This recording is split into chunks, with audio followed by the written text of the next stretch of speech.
Survived 100 days in hardcore Minecraft Skyblock. But real quick, before we get into the days of this video, I just want to say I'm sorry about the sound of my voice in this video. I'm recovering from actually getting it back from having a really bad cold, so yeah, if I sound weird, that's the reason why. And also, if you enjoyed the video at any point, then please consider dropping a like and subscribing, because it's greatly appreciated and it really goes a long way. Anyways, on with the video. Alrighty, so on day one, on my first day on this tiny island suspended above a never-ending void, considering I didn't have many options of things to do, I started digging up the top 2 layers of dirt to have everything nice and flat. And once all that was done, I chopped down the tree and patiently waited for a sapling, and once I had acquired said sapling, I planted it down and got to work on building a cobblestone generator. But whilst working on it, I must have decided to myself that hardcore Skyblock wasn't going to be challenging enough, and threw myself in the lava accidentally, and well, things were almost over on day 1. And to top it all off, I was starting to get hungry, so I couldn't regen. Anyways, after that incident, I got to work on mining some cobble so that I can actually expand out the island a little bit. Now, I'll explain to you, my idea for this island is I wanted to make an area kind of look like a main square in the middle, okay, surrounded by staircases in a square-like fashion all around it, kind of like a big square bowl. And then on those staircases, there'll be little platforms that have farms and tree farms and whatever the hell in them. And I'm 100% sure that I'll stick with that idea and never change it. After my little expansion, I replaced all the dirt around the cobblestone generator with stone and started on a little wheat farm that would hopefully grow quickly because I did not want to stay as vulnerable as I am right now. After getting my 1 seed planted, it was getting dark, so I got to work on mining cobble all night because, I mean, what else is there to do? There's nothing here. By the morning of day 2, I'd mined quite a bit of cobble, so I got to work on making it into slabs and placing it all down until I was satisfied on how big our main island was, and then I started work on mapping out the staircases leading to the upper layer. And oof, this was going to take a lot of cobble. After placing the slabs down as high as I needed them to be, I moved the sapling to a better place and then secured a small area around my cobblestone generator so that I would be protected somewhat when night came if things decided to spawn on the island, because it's slightly bigger now. But yeah, I know it looks really bad for the minute, but don't worry, it's temporary. Ooh, and I also made myself a glowberry farm and chopped a bit of wood down from my newly grown tree. But then it began getting dark, so I went and hid inside my little bunker, mining cobble all night again, and hoping to have a skeleton spawn so that in the morning it'll burn up and I can use its remains for bone meal so that I can feed myself. But well, I didn't really have any luck with that. However, when I left my hidey hole in the morning, I saw 1 glowberry had grown overnight. I was extremely happy to see it because now that meant that I was 1 step closer to full health. So I harvested it and ate it, and then chopped down the last piece of wood from the tree, hoping to get an apple. Whilst waiting for the tree to decay, I expanded the staircase a little bit, but when I went back to the tree, all I got was a load of saplings, so I planted them down and got back to work on the stairs. I ended up making a lot of progress on them, and then started to realize how big this build was actually going to be. However, I might not even make it to finishing the first layer of stairs if I don't get some food soon, because, well, I can't even sprint anymore, and had no way of getting food except waiting around. So with that in mind, I returned to my cobblestone box and mined cobble for the rest of the day, hoping that tonight a skelly would spawn and burn in the morning so that I could finally get some bone meal for my farm. And finally, at some point during the night, a skelly boy came up to my box and I quickly dispatched it, getting 1 bone for all my troubles.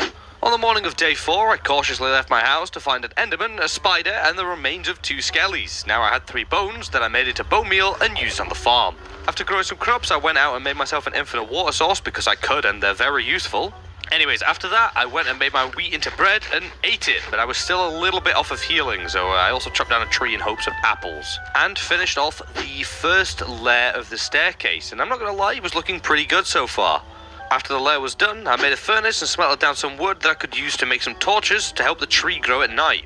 Okay, so we're 4 days in, and we really don't have much stuff that we can do right now except mine cobble. So listen up. My first goal in this 100 days is to make a mob grinder to help speed up the process of, well, basically everything. But first, to do that, we need a lot of cobble. So I spent the rest of day 4 and the entirety of day 5 mining this godforsaken block so that I had enough to make the mob farm. Finally, by the morning of day 6, I gathered enough cobble to start on the farm. Now, I just went for the basic standard layout design of a mob farm because I don't need anything fancy. This would work perfectly considering there's no other land around for mobs to spawn on. Anyways, by day 7, the structure of the farm was built, but I still needed a lot of wood for the trapdoors inside. And also on day 7, I grew my wheat and finally regened. After almost a week on 2 hearts, I felt strong again. So strong, in fact, that I attacked a skelly, but it's all good, he was one hit anyway. After dealing with a skelly boy, I used his remains to grow a tree and chopped it down. And whilst waiting for more trees to grow, I got to work on removing the awful looking structure that I'd been cowering in nights previous. And I also moved the cobblestone generator to a new place temporarily so that things weren't as cluttered, and when it got dark, I built myself a tiny little hut next to it and mined the night away again in hopes that some trees would grow by morning.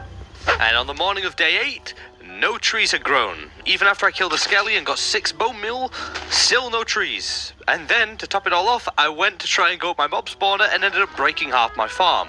So I was really not having a good day. Anyways, I went up and placed down all the trapdoors that I had. That wasn't many, but hey, it's a start.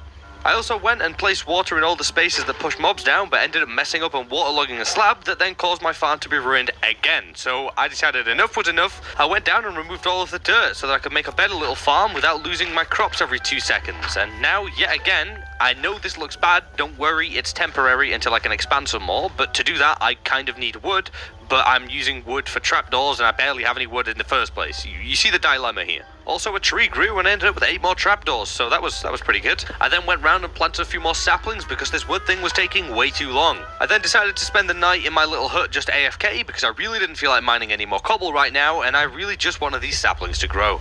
And well, day 9 was a much better day.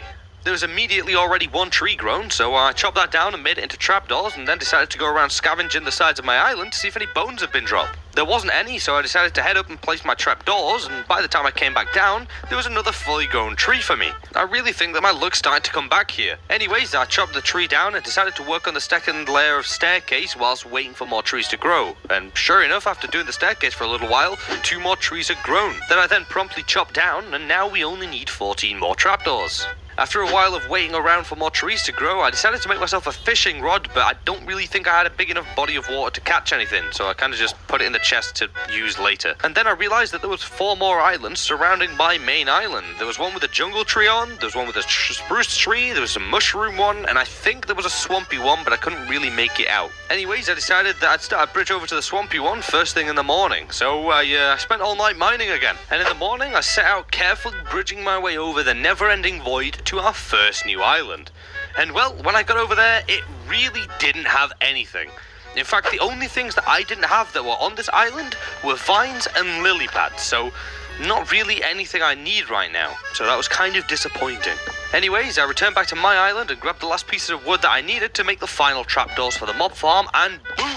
Just like that, we now have a fully working mob farm, so at least one good thing came out of this day. And I actually ended up spending most of the night just camping out the farm.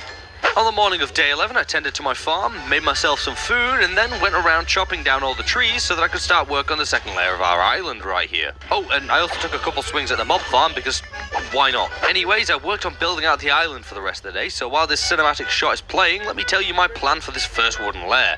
You see, it's 5 blocks wide, so in the middle of that, all the way around all 4 sides of the island, I can plant trees that will then become my tree farm, and I've not seen many tree farms that are built in like a square form of this. I don't know if anybody's doing it, probably not, it's kind of stupid, but either way, that's what we're doing.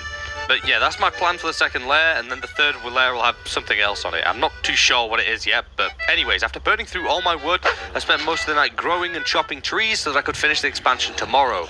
But then the phantoms came, so I went and hid in my little hole again until I realized that I had enough string to make a bed, and finally, on night 11, I went to sleep for the first time. As soon as I woke up on day 12, I got straight back to finishing off the second layer, and after all the wood was placed, I went round strategically and precisely placing the dirt perfectly spaced out so that it would look even on all sides. And finally, by the morning of day 13, the second layer of the island was done, and we finally have a nice looking tree farm. And also now, the middle area of the island was no longer overcrowded with trees and dirt. After all that was done, I smelted down some wood into coal and went round placing torches everywhere so that no mobs would spawn outside of my spawner. After placing down a load of torches, I went and killed all the mobs in the grinder when I noticed that I had 2 witches in there, and you see, I need one of these to get a villager later down the line, so I began the tedious process of capturing one, and well, it was extremely annoying and scary at the same time. But eventually, I managed to separate one from the rest of the mobs in the spawner, and now all I needed was a zombie villager and a golden apple. But Poppers, I hear you ask, how will you get such an item in SKYBLOCK? Some off-camera technique, maybe? Some secret nobody knows about? No, I'm just gonna go in the nether and make a gold farm. It's that simple. But that job's for later, because right now I just want to farm out this spawner and try and get some better armor to drop. Oh, and I also had an iron sword drop whilst getting the witch separated, so yeah, that was pretty nice. Anyways, some mob killing later, and I didn't really get any better armor. However, I did find a potato that I then made into a lot more potatoes, which would now become my main source of food. And after I harvested them, I went to bed. And on day 14, I woke up and I made myself a smoker to help the cooking part of these potatoes go a lot smoother. After cooking a few of them, I got to work on sorting out and organizing all my storage, because everything was just crammed into one chest, and it was really triggering me because I am a neat freak when it comes to storage in this game. Anyways, after my super tidy, I got to work on expanding the island a bit more because, well, I had some leftover cobble and, well, I may as well use it. Now, I didn't get too much progress done because this place is getting kind of big now, but hey, progress is progress at the end of the day. And on that topic, by the time I was done expanding, it was the end of the day, so I went to bed. Okay, now you remember as I mentioned that I wanted to make a gold farm earlier, and well, I was planning on making it later down the line, but I realized that gapples could possibly save my life if something goes really bad. So I decided to start gathering all the resources that I would need to make a somewhat fast and efficient rudimentary gold farm. So for the next 3 days, I mined cobble and chopped trees non-stop until the end of day 17, when I had enough resources to start work on the farm. Oh, and I also got my first iron ingot from a zombie as well, so that was quite cool. So on days 18 to 22, I made myself a nether portal, and now you may be wondering how I lit the damn thing, but that's okay, let me explain. I used my humongous brain that we all know I have, obviously a joke, but I used lava and wood to light it, and then boom, we were now in the nether. But there was also a second portal in here, which I've never seen before, but I guess it's just part of the map. Anyways, the chest down here had a fire charge in it, so I used it to light the second portal, and learned that you cannot mine a gold block with a stone pick. I don't know why I thought you could. But anyways, after that incident, I made myself a little platform and started work on the gold farm that would hopefully work first try. And well, they took a little bit of encouragement to jump off, but oh boy, was this thing efficient. However, it was very scary having like 30 pigmen to try and kill you. Anyways, after having a few of them commit no longer part of the living realm, I collected their remains and returned home to make myself a shield, and then headed back into the nether to secure a little base around my portal. Just so that if some did survive the fall, then they couldn't get to me as easily. Oh, and I also lowered the platform in which the pigs drop onto and die by 2 blocks, just to make sure that as many died as possible, even if they were wearing armor. And, well, this just made the farm even better. I mean, just look at this thing. Now, the odd pigman can hit me if I'm not careful, but if I, like, keep my distance and stuff like that, this is the easiest source of gold ever. I mean, especially if there was a hopper system underneath as well, but unfortunately we don't have that luxury right now, so, yeah, after a while of looting them, I went home, and it was night, so I went to bed.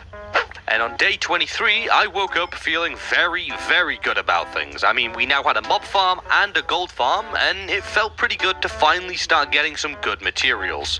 And when I say good materials, I mean good for Skyblock. Anyways, I started to smelt down my golden swords into nuggies, and then crafted the nuggies into ingots, which I then used to make myself some golden apples. Now, I know there aren't many of them, but don't worry, I'll spend a while in the gold farm later to make more. But for now, my objective is to get a zombie villager and another witch, because mine despawned, sadly. So I spent the rest of the day just swinging at the mobs in the spawner, hoping to get one of the 2 spawn. And, well, after a while of killing things, I did indeed get another witch to spawn, that I then quickly trapped again, and now all I needed was a zombie villager. In the process of waiting for one to spawn, though, I ended up finding a second witch, and got 2 more iron drops from zombies. But finally, there he was, my zombie villager. I quickly freed him from the death pit, and then trapped him in a boat, built a roof over his head, and got to work on making the witch throw a potion of weakness. But that was a lot easier said than done. You see, they don't throw them that often, and when they do throw them, you need to be less than 3 blocks away from the witch when they throw them. But here's the kicker. They can also throw potions of harming that will deal 3 hearts of damage, so it's very, very risky, but it is really worth it. So I sat there and I tanked potion after potion after potion, until finally I got hit with a potion of weakness and gave the zombie a golden apple.